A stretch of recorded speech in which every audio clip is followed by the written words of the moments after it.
Hello, I'm Jason, and if you've been watching any of my channels, which about two people might have at this point, um, it's about my 2004 Mustang GT convertible, which is behind me here. As you can see, I bought it 2 months ago, and it's in pretty good condition. I'm down here in Texas, so no rust. I had 75,000 miles on it.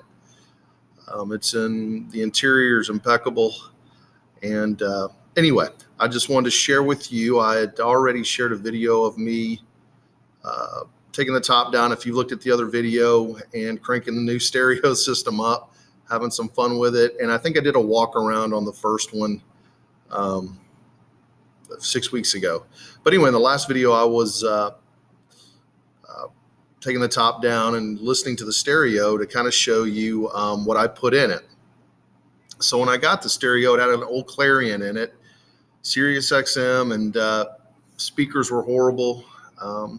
Couldn't hear anything. So most people, first modification, let's put a short shifter in, let's put springs on, let's do an exhaust, let's do something, right? Well, mine was the stereo. So I was going to tell you what I put in it, and it worked out pretty well. So here we go. I put in, as for the head unit, I put in an Alpine ILX 407.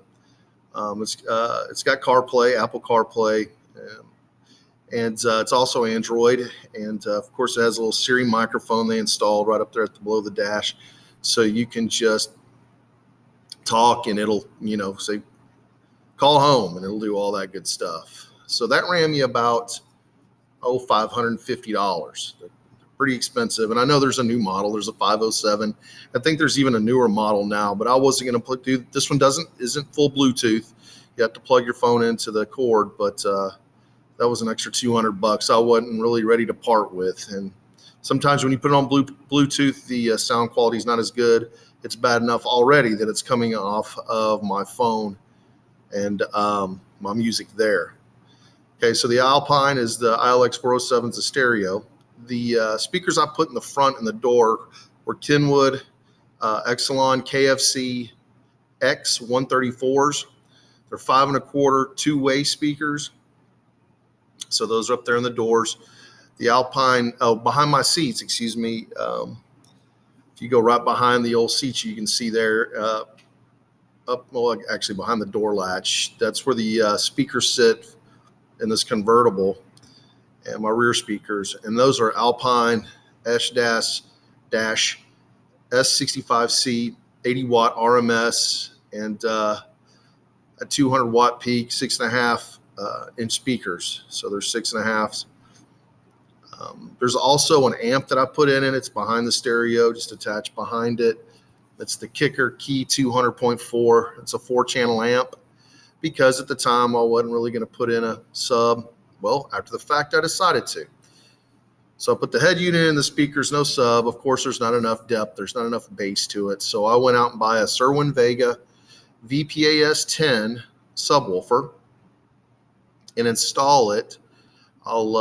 Next time I'll do a little video and show you where it sits right below the back seat behind the driver's seat. So it's just pushed up and installed right there. It's perfect to sit right behind my seat. So that cost, anyway, I haven't told you what everything's cost, so I'm just going to go through the cost. So the stereo was $550.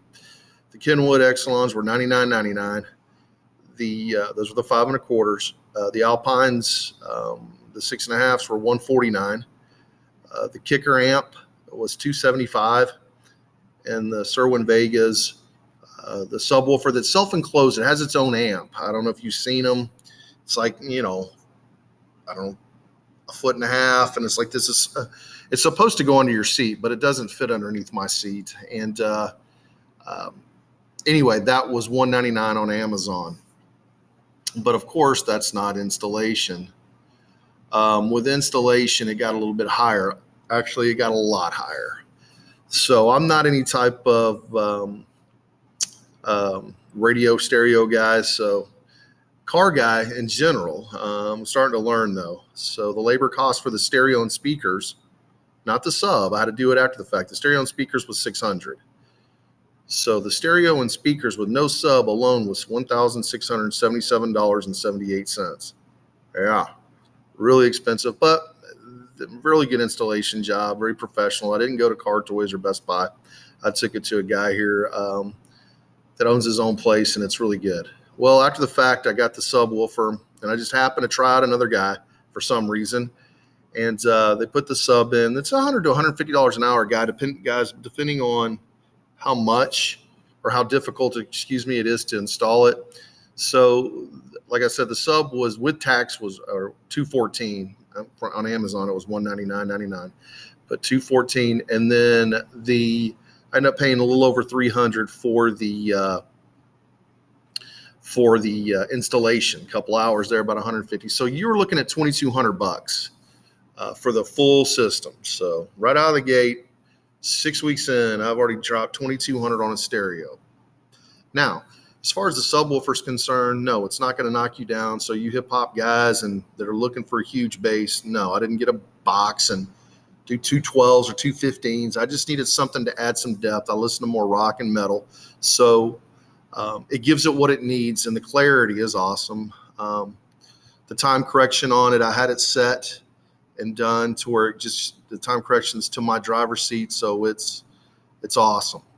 But anyway, I wanted to tell you a little bit about the speakers, and next I'll be doing some other mods to it, like a short throw shifter, upper intake with a throttle body. There's different ones to do, I guess. There's a lot of this, I'm learning about, but these are the basics that people do, I guess. Cold air intake. And I eventually like to put a style bar on it. I don't know. I'm kicking that around, a black one. Lowering springs to bring that, as you can see, that back end down and that front end down just a little bit. And then just the front end chin spoiler from the Mach 1. I think it's on American Muscle. So I'll kind of be doing that and doing future updates, and hope you guys enjoy it. And the next time I get on here, I'll actually be by the car or in it or driving it or showing you all the different speakers or the stereo system.